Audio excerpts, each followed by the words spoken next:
Oh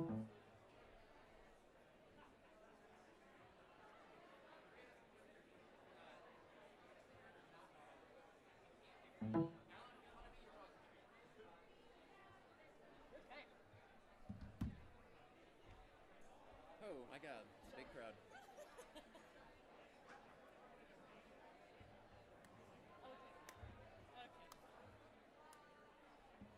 Shall we? Yeah. I mean, we've been waiting long enough. Yeah. Good morning, team. If you can hear me, clap once. If you can hear me, twice. If you can hear me, clap 3 times. Welcome, community organizers, and welcome to YIMBYtown.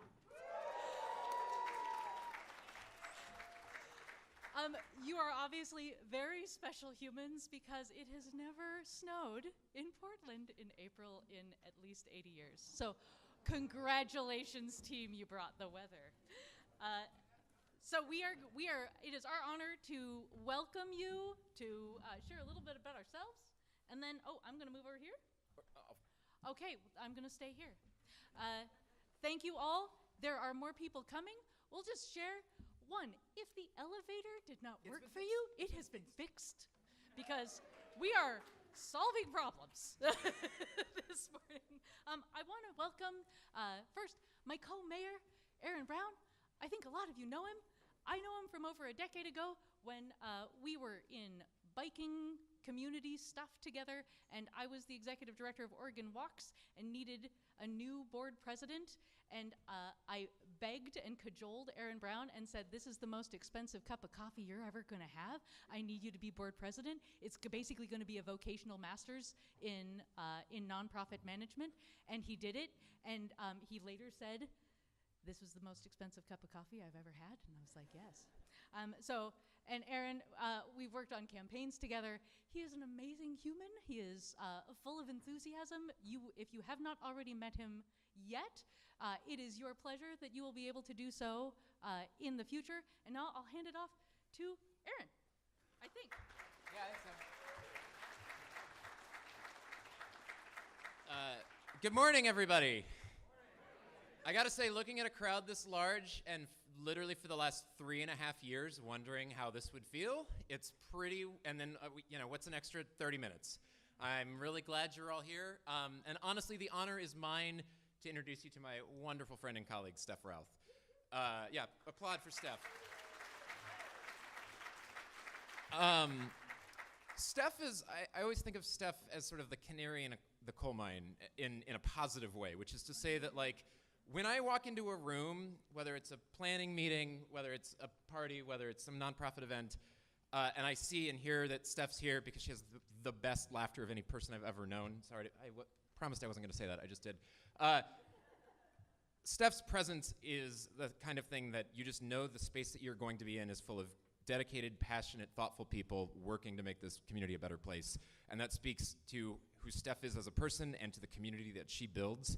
And so when I say that I am deeply honored that I got to partner with Steph in putting this conference together, I mean it as somebody that has attended previous YIMBYtown spaces. It is truly a blessing to be able to co-organize and work through the programming with her. Steph serves on the Portland Planning and Sustainability Commission. We worked on a school bond together. We worked on, it is always a great opportunity to work with Steph, and it has been wonderful the last couple weeks. We should give a shout out to the third YIMBYtown co-mayor. She is going to wave over here. Her name is Anna.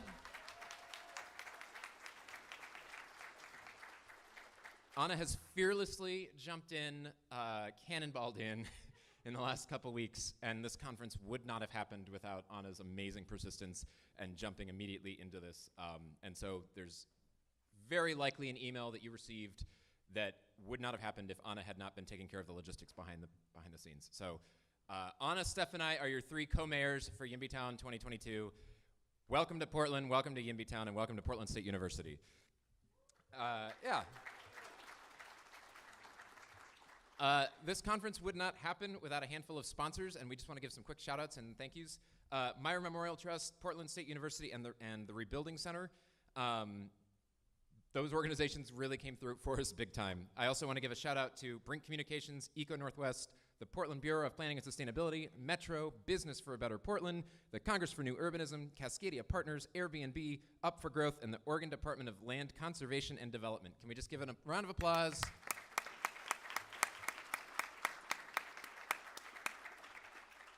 And while I am your mayor of YIMBYtown, we actually have like real elected officials that are either in this room. None of you voted for me, I'm just here. We have many elected officials that are either with us presently or will be over the next couple days. I'm just gonna run through some names. Former House Speaker Tina Kotek, Mitra Halali, the council member of St. Paul, Minnesota, Mason Thompson of Bothell. That's what I thought, I wanted to confirm.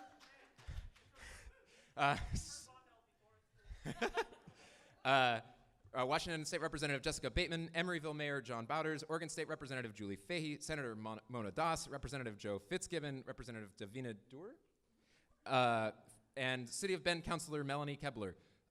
That's a lot of wonderful people that are spending their time to be here with us today. If any of them are present, do you want to stand or wave your hands? I'm seeing, all right, yeah.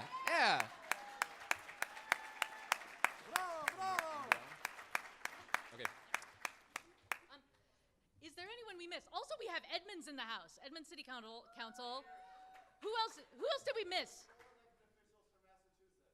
Woo! Who else we got? Yes! Yeah! Who else did we miss? Anybody? Awesome. And all of you future elected officials, we see you. And now it is my great pleasure, I also work at Sightline Institute, it is my great pleasure to introduce Alan Durning. Alan Durning founded Northwest Environment Watch in 1993, which became Sightline Institute in 2006, and is the executive director of the organization. Alan's current topics of focus include carbon pricing, housing affordability, and democracy reform. He has also written in recent years about parking, making sustainability legal, car-free living, bike friendliness, electric bikes, and climate fairness. Durning has written or contributed to 9 Sightline books, including Unlocking Home, 3 Keys to Affordable Communities, Cascadia Scorecard 2007, Tax Shift, Stuff, The Secret Lives of Everyday Things, and the award-winning This Place on Earth, Home and Practice of Permanence. Alan has lectured at the White House, major universities, and conferences on 5 continents. In addition to his passion for sustainability, Alex is a music fiend and a lover of outdoor pursuits, especially mountaineering and cycling. Alan Durning, please take this.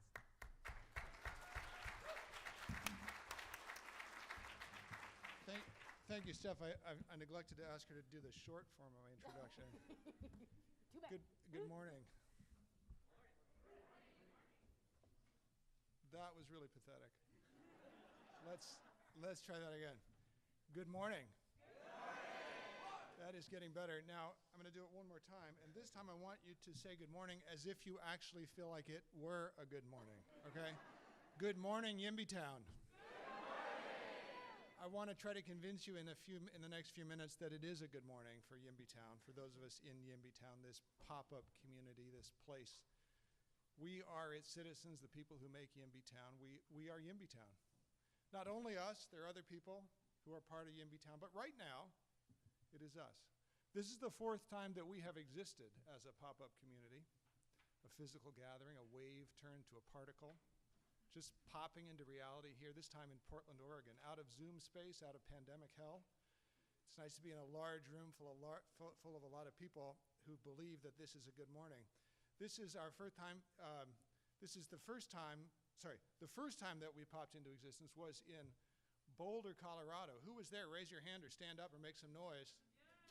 All right? Yeah, in Boulder, Colorado in 2016. The second time was in 2017 in Oakland, California. Raise your hand or stand up or make some noise if you were there in Oakland, California. And the third time was in 2018 in Boston, and the same for that. Who was there? Right? The 4th time was supposed to be right here in Portland in 2020. That's why Aaron was talking about 3.5 years of envisioning this gathering. But a little something called COVID happened, And so we put it all back in the box and reopened it again to do it this time. So the fourth time that YIMBYtown has popped into existence from wave to particle is right now in Portland, Oregon. And raise your hand or make some noise or stand up if you are here. All right. We are going to have some fun. Sightline Institute and Portland Neighbors Welcome, along with Portland State University, are just ecstatic to have you here. Thank you to all of you who tried to come in 2020. Thank you for your persistence, for your patience. Sightline in particular is honored to co-host this year's event. We participated in all of the previous YIMBYtowns, so I can't remember if we actually had anyone who attended the Boston one, but all the other ones we've been enthusiastic participants and attendees. Sightline is the think tank for Cascadia, the region stretching from Alaska to Northern California and from the Pacific to the Rocky Mountains. Our mission is to make this place a global model of sustainability with strong communities, a green economy, and a healthy environment. And our largest program, by quite a large margin, is one that promotes abundant housing, because we see abundant housing as a key path to many of our other goals. You're going to meet 10 or 12 Sightline staff members here at YIMBYtown, about half of our staff overall, and they were checking you in over here. If they did a bad job, it's because that's not actually their profession. They're not professional conference organizers at all. They're experts on zoning code and parking regulations and things like that. So when I think over these YIMBYtowns, past and present, I see a lot of continuity and one big change. Mostly I want to talk about what's changed, but let's talk for a moment about the continuity. The continuity that I see is that right now we believe in more housing. In the communities that we come from, for most of us, let's call them NIMBYtowns with an N, housing is dominated by scarcity, by shortage, by not enough, by conflict and competition, by no vacancy, by winners and losers, by zero sum, by displacement, by a sense of unease. In our communities, thinking about housing makes our blood pressure rise. It puts a knot in our stomachs, a clutching feeling in our chests. We have feelings of fear about being excluded, about being pushed out, about being unwelcome, unable to keep up. That's what housing feels like in NIMBYtown. But here in YIMBYtown, we're about the opposite of all of that. I believe that the quintessential tenet for us YIMBYtowners is that we want more homes, all shapes and sizes, for all our neighbors. We want abundance of housing. In YIMBYtown, we support private market housing, we support public sector housing, we support nonprofit housing and cooperative housing, and just about any other kind of housing you can think of, we support it. Big homes, little homes, tall homes, short homes, fat homes, skinny homes, for sale homes, for rent homes, short-term homes, long-term homes, accessory homes, homes on wheels, more homes, all shapes and sizes for all our neighbors. We want the experience of looking for housing in our communities to be an experience like, well, it's like going to a well-stocked grocery store, a place where you don't have to line up to get what you need, where you can pick and choose from ample options, where you don't have to bid against anyone else to get what you came for, like, I don't know, a bottle of Coke, or here in Portland, a bottle of kombucha. That vision of abundance, that feeling that we're striving for, has not changed since the beginning of YIMBYtown. But something has changed, and has changed dramatically.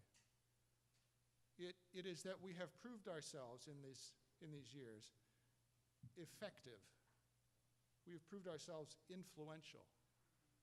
We have proved ourselves even powerful. We have begun to win. So what I want to do in the next few minutes is something of a roll call of our victories just since 2018, just since the last time we gathered in person in Boston. I'm going to limit myself to wins only in land use rules, because listing all the affiliated triumphs we have helped to gain for subsidized affordable housing, for tenant protections, for community stabilization, we would run out of time. But you'll be hearing about them in the panels and breakouts over the next 3 days. Vancouver, British Columbia. Anyone here from Vancouver? Woo! Do I see anybody? I know we do have a couple folks, at least a couple folks coming from Vancouver. Vancouver had already legalized 2 accessory dwelling units, 2 ADUs per single-family lot, long before YIMBYtown. But it went a step further and it legalized duplexes citywide. Meanwhile, the Squamish Nation has begun breaking the housing market wide open there by constructing thousands of new apartment homes right in the urban core on land returned to it by Canadian courts. It is a form of reparations for this First Nation and a blow for housing abundance in Vancouver. Chief Counselor of the Squamish, Kelsalim, will be with us in a breakout session tomorrow talking about this amazing model of transformation and abundance. In Minneapolis, Minneapolis re-legalized triplexes on many of the city's formerly single-family lots, framing the reform as a blow against racial exclusion and historic redlining, and we'll hear from Twin Cities leaders on a few different panels in the next 3 days, including Mitra Jalali on tomorrow's lunchtime plenary. In Austin, Texas, we, YIMBYtowners, broadly defined, created a density bonus program called Affordability Unlocked that, among other things, legalized mixed-income sixplexes on many lots. Then, shortly thereafter, Oregon passed the first sweeping statewide middle housing law in the United States. It allows duplexes on almost all single-family lots in the state, and in the Portland area and other large cities, it allows fourplexes. Soon thereafter, the legislature returned to the subject and legalized the division of lots for these duplexes and fourplexes to allow home ownership and not just rentals. And then, here in Portland, we adopted the residential infill project that legalizes fourplexes citywide and raised the limit to sixplexes, like Austin, when at least 3 of the homes offer below market rent. Soon thereafter, Portland came back to the topic and, more quietly this time, legalized tiny homes on wheels and even RVs parked on residential lots. We've got scores of Oregonians here to tell us about these victories and others that are still in the work, including former Speaker of the House, Tina Kotek, who sponsored the statewide middle housing reforms, who was speaking on the lunchtime panel or something. Tomorrow, exactly. In Seattle, just up the pike where I'm from, we upzoned all the apartment zones in the city. The biggest such upzone in decades, maybe ever. In the single-family zones, we legalized ADUs, 2 per lot with few restrictions. Effectively, Seattle now allows triplexes citywide. We'll be hearing about this from the many Washingtonians who have come across the border into Oregon at YIMBYtown in the next few days. I'll mention just one other case from the state of Washington, the small city of Olympia. Anyone here from Olympia? We're going to have an important person here from Olympia soon. Olympia, Washington legalized middle housing, and the city council's champion of that reform, Jessica Bateman, is now in the state legislature in Olympia pushing for statewide middle housing legalization. In the Washington legislature, we have won a string of stepwise reforms limiting parking mandates, preventing the misuse of environmental laws to slow upzoning, and other stepwise improvements like that. But the big wins remain in the future. We came really close this year to passing Representative Bateman's statewide middle housing liberalization rule, along with a statewide ADU rule that would have allowed 1 or 2 ADUs per lot. And we're going to hear from Representative Bateman at tomorrow's lunch plenary. In California, meanwhile, the poster child for unaffordable housing, and also the birthplace of the YIMBY movement, we have logged a string of gratifying reforms. We legalized ADUs just since 2018. Just in the last 4 years, we legalized ADUs statewide and blocked a litany of NIMBY's favorite techniques for obstructing their construction. Then we went back a year later and knocked down even more types of anti-ADU obstructionism. We then legalized duplexes statewide and allowed lot splits on those parcels, though more work remains to be done to fully realize the potential. We banned downzoning in most California cases. We curtailed local impact fees on new housing, a trick that many localities had used surreptitiously to obstruct home building. Finally, in California, we hacked away at the thicket of procedural obstacles to building homes.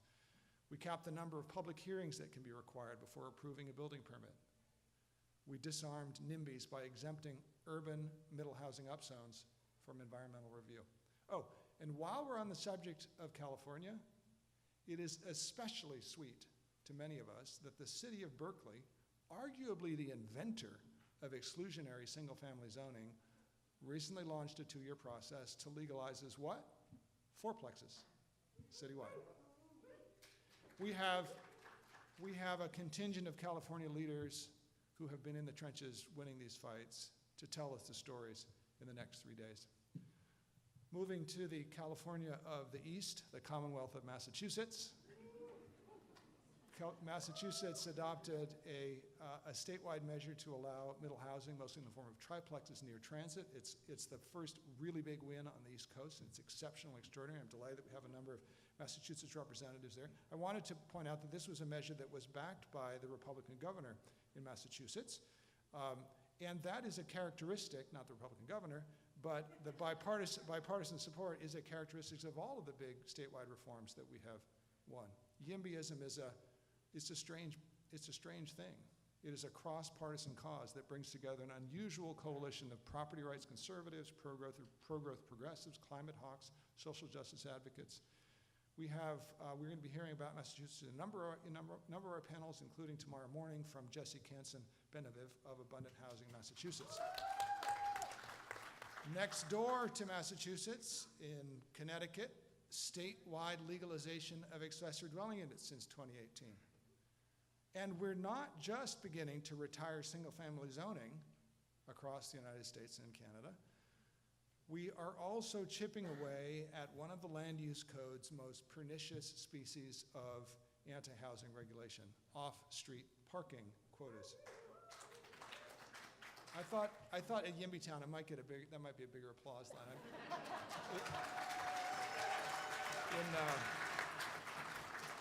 those who know me know that off-street parking quotas are really the thing that gets me most angry in the world. Since the summer of 2018, though, listen to it, since the summer of 2018, we have helped end minimum residential parking mandates in Edmonton and Toronto, Canada, in San Francisco and Emeryville, California. And one of our speakers is the mayor in Emeryville. Where are you? Not here yet. Not here yet, okay. Tomorrow. He's still recovering from LAD's 500. Tomorrow afternoon, we're going to have a panel about this. So San Francisco and Emeryville, California, Minneapolis and St. Paul, Minnesota, both of the Twin Cities. Effectively, though not by statute in Portland, there's effectively no off-street parking requirements at residential developments in Portland, and half a dozen smaller U.S. cities, all just in the last 4 years. All hail Donald Shoup. We will be hearing from a group of Shoupistas, including Tony Jordan, the organizer of the Park Reform Network, tomorrow afternoon. In the realm of ideas, from the mainstream media to social media to podcasts, we are increasingly a force. YIMBYtown is almost the new conventional wisdom in the mainstream media. Connor Doherty's book, Golden Gates, is a blockbuster of pro-housing storytelling. Jerusalem Demsis has been writing and podcasting up a storm at Vox and now at The Atlantic. Jenny Schutz has helped reshape thinking in the policy world with incisive analysis and commentary, and all three of them will be with us these next 3 days if they're not here yet. And finally, nationally in the United States, nationally in the United States, this combination of local ground power and intellectual air power might explain why virtually every Democratic presidential candidate in 2020 had a housing platform that read like an Emily Badger article. Heck, even the Trump Department of Housing and Urban Development was humming tunes from the YIMBYtown Top 40 for a while there, until Trump went full NIMBY and started issuing rants about suburban housewives and affordable housing and whatever. That was what we expected. But for a while there, the proposals, meanwhile, of President Biden, those at least included in his original Build Back Better plan, were all YIMBYtown classics, including carrots for abundant housing and sticks against exclusionary zoning. And remember, we even thought we might get Section 8 vouchers as an entitlement for a brief, shining moment there. Remember that? Oh, it was a dream. We did get a monthly child allowance. We got mortgage forbearance. We had an eviction moratorium during the pandemic. Who would have imagined 4 years ago in Boston? Sadly, as you well know, discord in Congress blocked our ambitions in D.C. for the time being, but for the time being only, I believe. Mike Kingsla and Taylor Smiley-Wolf from Up for Growth are going to talk about the national situation this very afternoon. You might want to step in for that one. And finally, pro-housing winds have been popping up far from this continent too, partly, I believe, fertilized by the globalization of YIMBYtown ideas. Although SB 50 in California, which aimed to permit 6-story apartment buildings near transit statewide, proved a bridge too far in Sacramento, SB 50 RIP. New Zealand essentially adopted it last year nationwide, plus triplexes almost everywhere in all the country cities, plus an end to parking mandates pretty much everywhere. New Zealand is my honorary YIMBYtown in real life. It is an incredibly sweeping victory adopted with multi-partisan support, and we'll hear the story this afternoon via Zoom from New Zealand in a panel that will also look at Japan, which has the most affordable and stable housing in the industrial world thanks to a housing abundance driven by a policy regime that gives no quarters to obstructionism on the housing issue. In Paris, national leadership led a turnaround from housing shortage toward housing abundance. In the United Kingdom, Boris Johnson, of all people, floated a radical rewrite of the whole national land use system in pursuit of housing abundance. Political headwinds forced him to turn back, but he is now going to test an idea called street votes that YIMBYtown has been discussing since 2017. John Myers from London YIMBY is back with us this year, and he's going to give us an update tomorrow morning in a panel with other European speakers zoomed in from France and Germany. Now look, I've barely scratched the surface of all the effective, influential, and powerful accomplishments of you amazing YIMBYtowners, and we're going to talk about more of them as the days unfold. We're also going to talk about all the dimensions and challenges of the YIMBY movement: homelessness and historic preservation, trees, movement building, narratives, transportation, tenants' rights, equity, gender and sexuality, community stabilization, climate, business development, land trusts, social housing, and a whole lot more. We're even going to take field trips and see actual homes. I kid you not. And here's the thought I want to leave you with. If anyone had predicted the last time that YIMBYtown popped into existence in 2018, that the next time we gathered, single-family zoning would be essentially gone in California, in Connecticut and Oregon, and on the ropes in Washington and a number of other states, along with cities from Vancouver to Austin to Minneapolis, that every Democratic presidential candidate would have issued a housing policy straight out of YIMBYtown, well, I think we all would have rolled our eyes at the naivete. But that is exactly what's happened. YIMBYtown is winning. We are winning. Not quickly enough, of course not. But we have changed the debate profoundly, and we are changing the world. Which is why, when I say good morning, I mean it literally. It is a good morning in YIMBYtown. So, one last time, on your feet, good morning. All right.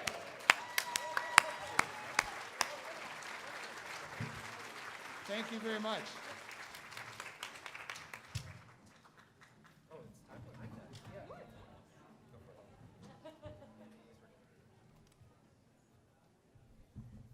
One more round of applause for Alan Durning and Sightline. Sightline has been a tremendous, tremendous partner and another institution with which, without them, this conference would not be happening. So please thank your local Sightline policy nerd multiple times in the next couple days. Sightline is one co-organizer of this conference. The other is the abundant housing advocacy group here in Portland called Portland Neighbors Welcome. Can we get some applause for Portland Neighbors Welcome? We are so excited to show off, especially to the Californians, how cool we are. With all respect, we've got a chip on our shoulder. We've done some really cool things. And it is my honor and privilege to introduce to you our next speaker, who's going to be speaking on behalf of that, a good friend of mine and a board member on Portland Neighbors Welcome. Her name is Candace Avalos. She is a first-generation American Black Tina, daughter of Black Americans from the South and Guatemalan immigrants, prior to her venture into the nonprofit world as executive director of Verde, another phenomenal institution that we have a couple folks from here today, an environmental justice nonprofit. Candace worked at Portland State University right here for 8 years, providing civic engagement education and advising support for student leaders. She lives in Northeast Portland and is an active member in her community. That is an understatement. Such as the co-founder of the Black Millennial Movement, serving on the Citizen Review Committee and Charter Review Commission for the City of Portland, as well as on the boards of Portland Neighbors Welcome and Street Roots. She also has a column in the Oregonian. If we listed everything she was involved with, we'd be here another hour. It'd be even longer than Alan's list of victories. You are meeting the most amazing voice that I think is the most trusted within the progressive movement of the City of Portland, and I do not mean that anything more. I mean that entirely is what I'm going for. I am not exaggerating when I say that you were very fortunate to hear Candace. So please, Candace, come on up.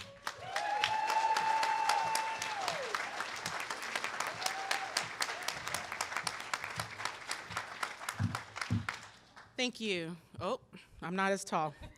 Thank you, Aaron. That is very kind, and I feel thank you. I appreciate that. I'm a little embarrassed. Maybe I look as pink as my sweater, but hello, everyone. Candace Avalos here, she, her pronouns. So great to be in front of a live group of people. However, it is very intimidating because I haven't seen real bodies in a long time. So bear with me as I kind of get used to this new vibe that we're having right now.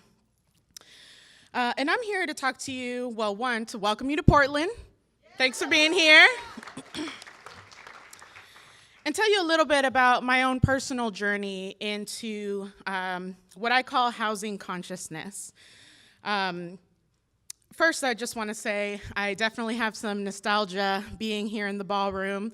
As someone that worked at PSU, I moved out from Virginia after studying higher ed administration, and that's what I thought I was going to do with the rest of my life. But I worked here with student government leaders and taught them about civic engagement, taught them how to use their voice, how to find their voice. And that is something that I also developed in myself here at PSU within these halls. So it's really comforting to be in this space that I feel I've grown into in this housing movement throughout the last 9 years, and to be able to tell you a little bit more about what this housing consciousness journey is about. You know, when I moved out here to Portland, it was my first time all on my own. I'll never forget when I got into my studio apartment and I had no furniture, didn't have anything. I was literally sobbing in the corner because it was very stressful to be all on my own. And part of that was feeling grateful for my newfound independence, but a big part of it was feeling how fragile it was to be living 3,000 miles away from my family, from my safety net, and with more of half of my paycheck going towards my living expenses. Any financial emergency could cost the roof over my head. So that is really where I feel I started to take more notice of what it means to be housed and how others are faring on that journey. When I worked at PSU, I worked with the food pantry, and that was very eye-opening, especially coming from a university back in Virginia where everyone's parents paid for their college, so everyone was chilling. I was working the D Hall, trying to get my way through college. But Portland State is really a place where people come to reinvent themselves. People come here from all parts of their life to find this new journey. But along the way, so many of our students suffer with food insecurity, housing insecurity. And so that really started to help me understand really what this landscape was and what it meant here in Portland specifically. My students really inspired me to follow their lead in speaking out in the Portland community. And as I got more comfortable, I realized that I could do the same. I got involved with a police accountability board, which is the Citizen Review Committee, and pulling back those curtains of City Hall was very jarring, let's say. I realized why there was so much dysfunction. I'm also on the Charter Review Commission. We're trying to fix some of that dysfunction. We're trying. But it just made me realize that I wanted to be more invested in how we are building this future for all of us to thrive in. I decided a couple years later that I was going to run for city council. Don't recommend, but very hard, but really very eye-opening. And I think the biggest thing that I learned from my time running was just hearing all of the stories from Portlanders across town that were very similar to mine. I obviously intuitively knew that more people were experiencing this, just that housing insecurity, the rising rents, the lack of opportunities, declining wages, lack of housing availability. But really hearing it from people directly just made me realize how many people were living on the brink. So running for city council also meant for me that I had a lot to learn about what are the things that we need to do as a community to help these people thrive, help myself thrive too. It was really personal for me. When I got the questionnaire, actually, from Portland Neighbors Welcome, I had no idea what Portland Neighbors Welcome is, so it's kind of funny that I'm on the board now because that was a whirlwind. And frankly, I feel like I stumbled into this work. I wouldn't say that it was a part of just generally my consciousness of what it meant to, what zoning even meant. I mean, I kind of know. I'm not going to pretend to yeah, I kind of know. Let's just leave it at that. But learning about, at the time, the residential infill project was on the precipice of being passed. And while I didn't know anything at the time, I did my research, and it just really clicked for me how much these issues were connected to all issues of livability and all of the other issues I was fighting for, especially in racial justice, was so connected to this. Not too long after joining PNW's board, I also joined the Street Roots board, which you all have a Street Roots copy in your bags, and you should definitely take a read. They are an important voice in our community. They employ unhoused neighbors and also share these compelling stories from their perspective. And as we all know, we're facing a houselessness crisis, not just in Portland, but in all large cities in this country. And us being here today is to have that discussion as well. I want to make that really clear that the landscape, the spectrum of this conversation of YIMBYtown must include unhoused folks as our partners.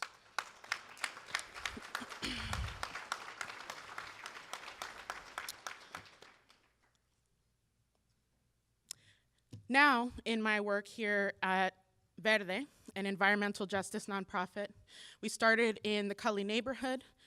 The Cully neighborhood has less than its share of environmental assets, but more of its share of poverty in Portland. And we are working to bring environmental wealth, build environmental wealth, to low-income communities, people of color communities. And our mission to increase livability and climate resilience also means not increasing displacement.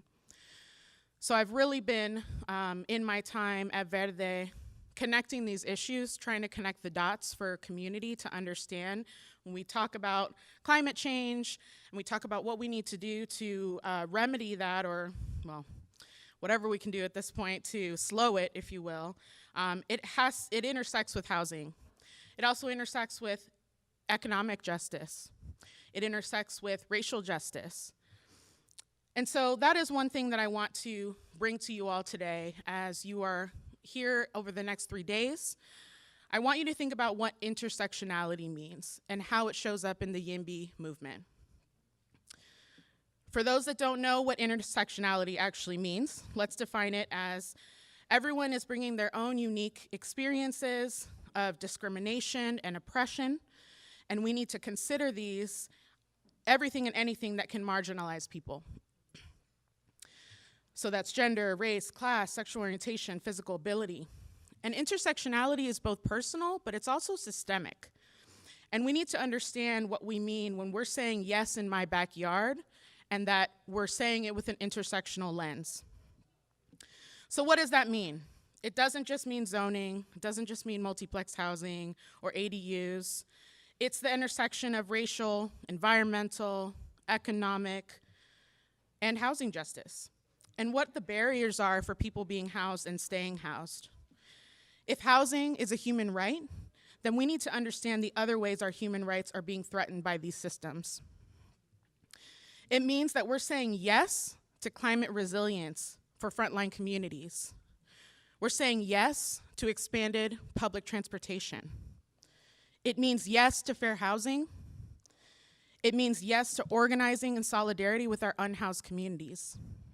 So this is what I want you to take from what I'm sharing with you today, is how you can learn to say yes and what you're saying yes to. It's not yes to zoning, it's yes to intersectionality. Thank you, I'm feeling the vibe over here.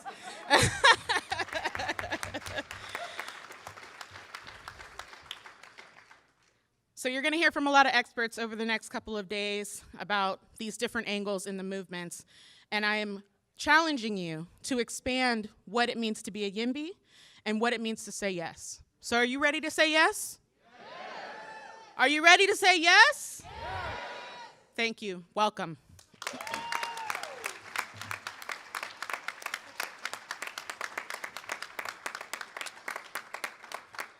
All right, and now I am still up here to have the honor of introducing Dr. Aaron Gollup. Aaron is a professor and director of the Toulon School of Urban Studies and Planning at Portland State University. He has 25 years of experience working in the consulting, advocacy, and academic arenas on transportation issues with a focus on the social impacts of our transportation systems. His work broadly asks who wins and who loses from our transportation investments and who is excluded from decision making.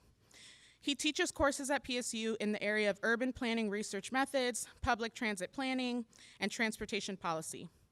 He's also on the board of Opal Environmental Justice Oregon, and when he's not thinking about transportation, he's hiking with his friends, trail running, or playing his drums. Welcome.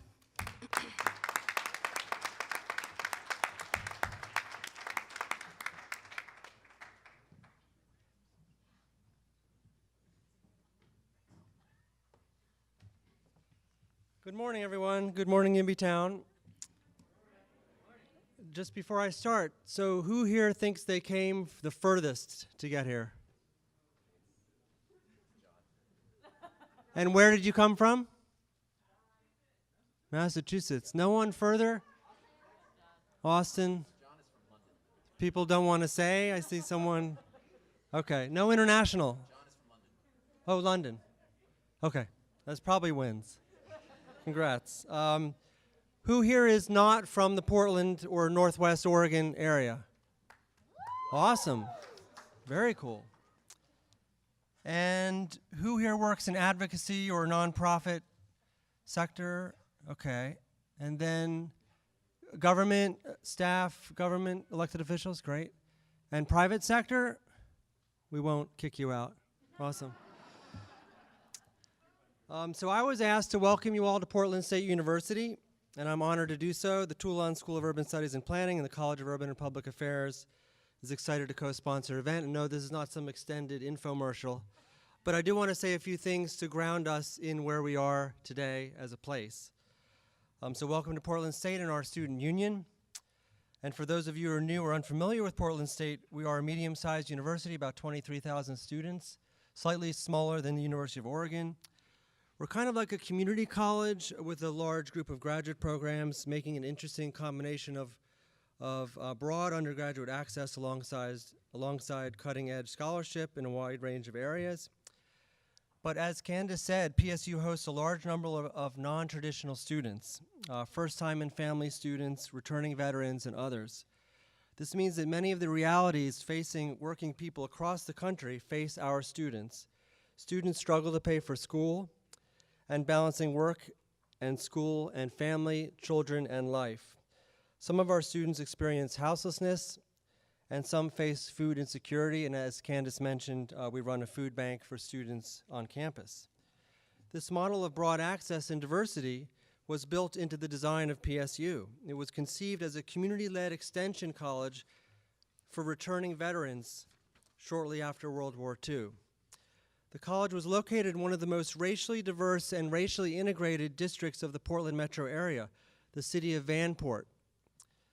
Perhaps suspiciously, Vanport was destroyed in a disastrous flood due to a failed levee after a particularly wet Memorial Day in 1948. It was Portland's Katrina.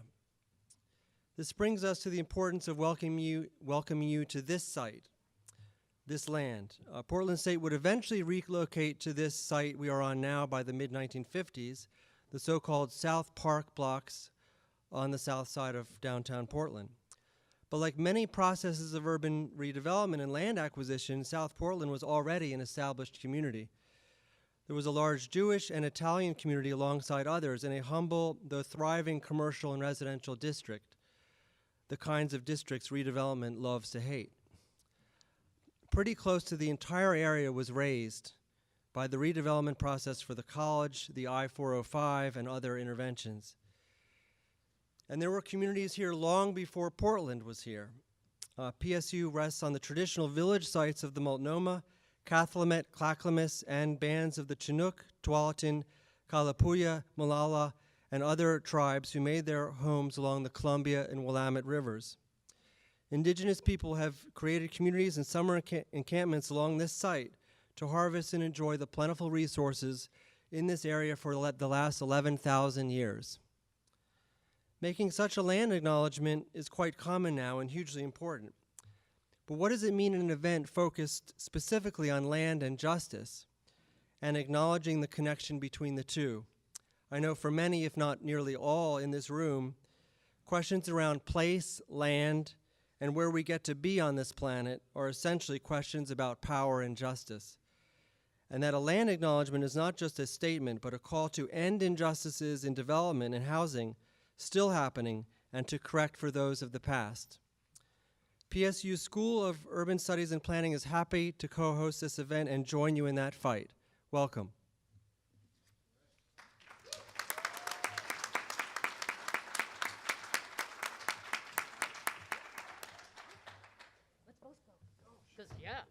Okay. Here's the part where we do housekeeping, but it's gonna be fun. And we're gonna take a tiny bit longer, but we're gonna get there. So first of all, breakout sessions, we have them. Many of you are on them. Where are they? They're on this floor. This is the third floor, and second floor downstairs. We just also want to mention that there's a gender-neutral bathroom upstairs on the fourth floor. That was what we could do. We're all doing our it's not impossible that a session time and or room number may change. We're also hearing, we have learned this morning, all of the people who live on a hill. So those people may or may not be joining their breakout sessions. And you know what? We're going to roll with it. Because I don't know if you noticed, like, a few things have happened on the way to this conference. And what's fundamentally important, and I think, like, we have encouraged people to use as few slides as possible because we are all done with watching screens if we can be in the same room together. And so, and what is important, if not everyone is on a panel, if we have one that has no panel, like one panelist, two panelists, the important thing is that the wisdom is in the room, right? Like, you are here, you care, we all have things to talk about, we all have a lot of issues that we need to work forward on. So congratulations if you are in a room where there is only one or two panelists. You get to be potentially deputized as an honorary panelist. You're welcome.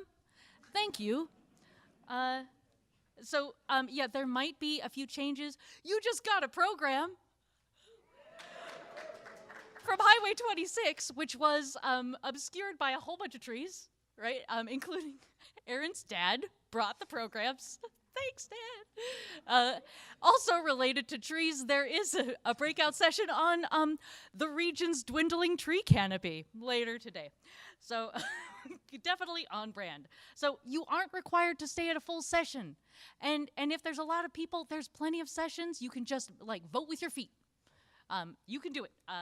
Also, if you're worried about going to more than one session, you want to stay at one, but you're worried about another, thank you, Open Signal, because they're all live streamed. So you can watch them later. That was amazing. So, and because it's a little overwhelming to be in a space, I'm a little overwhelmed right now. It's hard to phonate. But please be present in the space. Please listen. It's most interesting when everyone is participating. Also, reasonable people, this is one of my favorite Michael Anderson's isms, reasonable people may disagree, and we will, and we should, because if these issues were easy to solve, they would already be solved. There's a lot of things that are simple to solve but aren't easy. Those are two different things.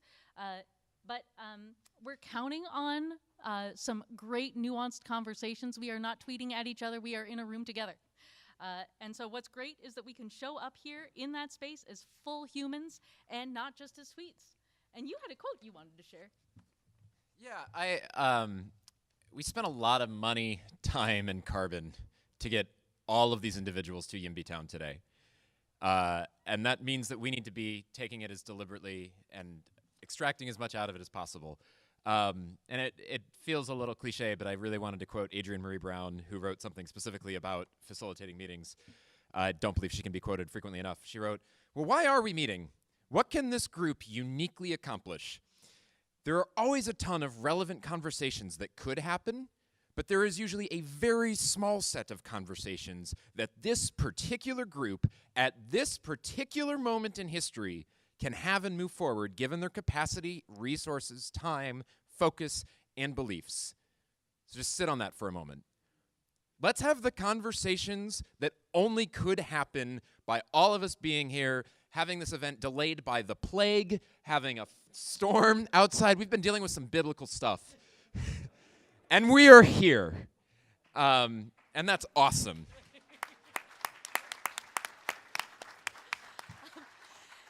Speakers, those of you who are here, please show up about 15 minutes early to meet each other. Some of you, we've been using the term Frankenpanel. Some of you might not know each other from beforehand, but you're going to have a great conversation, trust us. So please show up a little in advance. If you have slides, show up a little bit more. Also, we hope that you're not, our mileage may vary in terms of what tech issues actually happen in the room. We've been trying to get laptops. So if those slides do not work out, we'll figure out another way. That's what's going to happen. Emergency exits, just find them. The elevator working. Internet login, it's PSU guest, and then you have to go through another slightly annoying web page to click accept, and then Bob's your uncle. So hashtag, is that a thing that people say? Sure. Yeah, great. Hashtag is hashtag YIMBYtown. Also, this evening, Story Slam, we're going to have breakout sessions through the afternoon, and then we're going to break for a few hours. There is a Story Slam this evening right across the river. By that time, we think that, you know what, I'm not even going to talk about the weather. I don't want to jinx anything, but it's going to be right across the river, stage 722.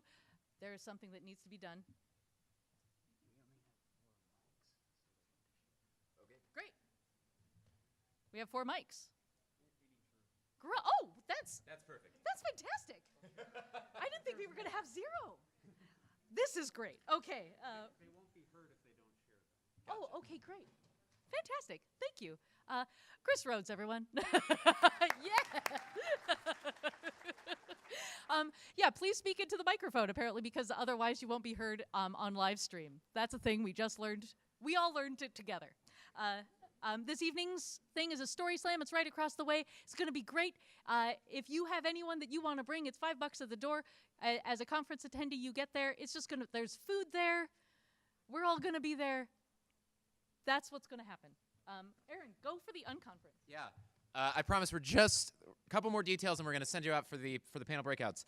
On Wednesday, YIMBYtown is hosting an unconference, as we've done in previous iterations. An unconference is a block of participant-driven content where the people in this room create, propose, and lead sessions from scratch.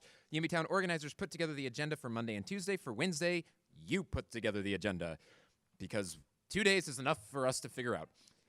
If there is a session topic from today or tomorrow that you expect to want to dig into more deeply, please propose an unconference session to dig deeper. If there's an issue that you want to see covered today or tomorrow that wasn't, propose an unconference session on it. If there's a group discussion you want to have with other people in the pro-housing movement, propose an unconference session on it. There's only a few rules. The sessions are 1 hour long. If you propose a session, you better be ready to lead it. And you need to propose your session by midnight tonight. So you've got a day to stew on it.